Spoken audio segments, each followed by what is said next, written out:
Sveiki dar kartą. Šiandien mes turim balandžio 30. Pirmą pas mus apsilankiusi ir tiesiog norėjom tokį apibendrimą padaryti, su kokiom problemom atvykom, kada atvykom, mes jau nebe pirmą kartą. Taip. Ir prisimeni, nuo ko viskas prasidėjo. Pirma, kas rekomendavo tau? Rekomendavo mane Olia, tokia Kalužina, taip. Tai dariau pas ją masažus ir kažkaip jinai sako, tau reiktų rimčiau truputėlį pasižiūrėti save, pasidaryti kažkiek tai tyrimų. Ir jūs rekomendavo, tada užsirašiau. Turbūt sunkiausia buvo tai, kad labai buvau išvargus ir energijos visai neturėjau. Išsekus tokia ir daug darbų, daug streso, šeima, daug skubėjimo, prasidėjo tokių visokių uždegimų, visokių problemų. Ir sinusų buvo stiprus uždegimas ir tarpšonkaulinis, taip, po antibiotikų kurso buvau, man atrodo, prie tada seniau pernai čia. Ir paskui, paskui dar tarpšonkaulinis, žodžiu, buvo visa puokštė tų tokių negražių dalykų. Svarbiausia tas nuovargis, kad nebebuvo gyvenimo džiaugsmo. Tai ir kažkaip atėjau pas jūs ir po truputį vėl viskas, kaip pasakyti, sugrįžo į tas vėžes. Labai buvo baisu tas tokia puokštė ir ta programa tokia, jinai daug visko yra ir daug vartoti, ir daug gerti, ir susižiūrėti, ir susipilstyti, kaip čia bus, bet kai turi tą visą aiškų planą, tada viską paėmė, susidėlioji, kelis kartus per dieną susižiūri, susitikrini ir seki, ir darai. Tiesiog, kai ateina žmogus ir ypač tokia nusekęs, nustekentas, tai mes turi problemėlių randam daug. Taip. Tai kartais mane irgi vadina blogu daktaru, ne dėl to, kad kažką blogai darom, o dėl to, kad daug blogų naujienų mes atrandam.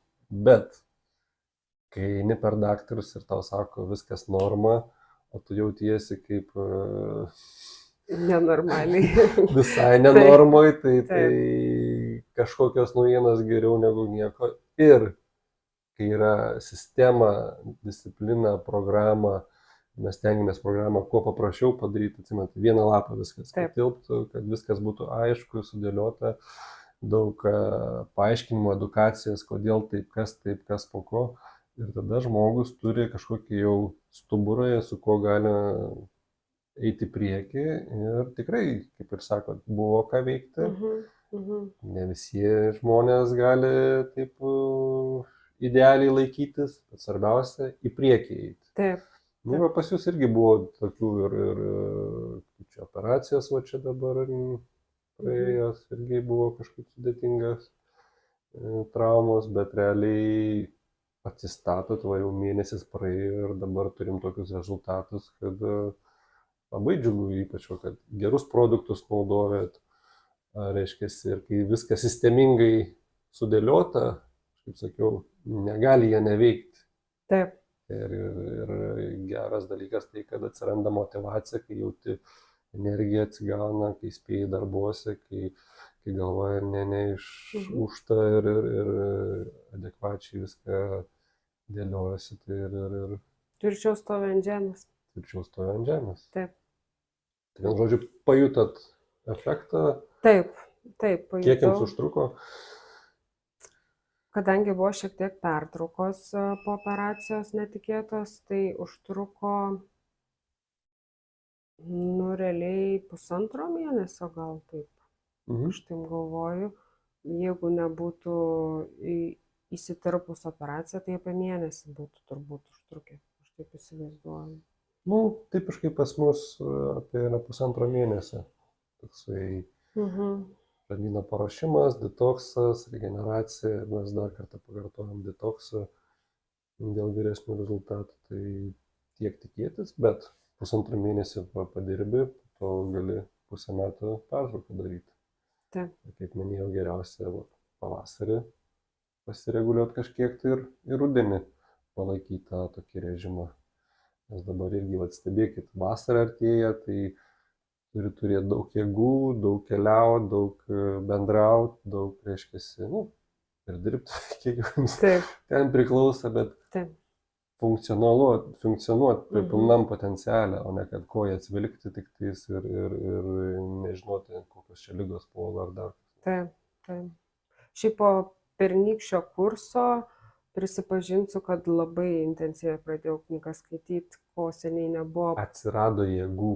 Taip, protas šiek tiek aiškesnis turbūt pasidarė ir ko ilgai nebuvo po vaikų gimimo, nes labai daug chaoso aplinkui ir matytas toks nusiraminimas ir visa kita ir koncentracija šiek tiek kitokia. Taip.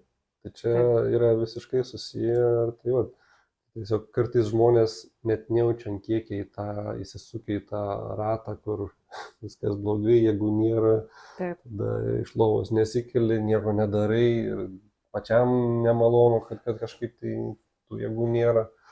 Kažkur reikia žiūrėti, kažką daryti, bet viskas turi savo kainą, reikia tada linkme eiti, dirbti, kovoti link to.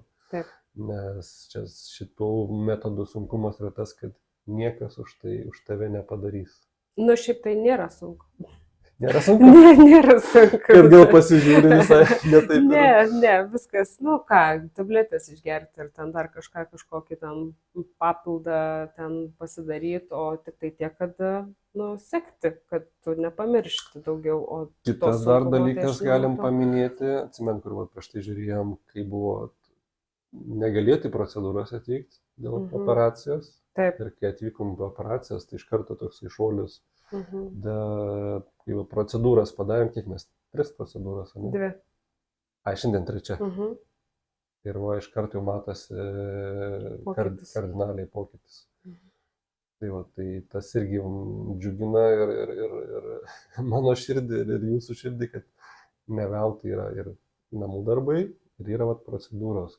Jeigu kažką reikia greičiau, efektyviau, staigiau, tai yra ir tas. Tai gerai, tada ačiū už pasidalinimą.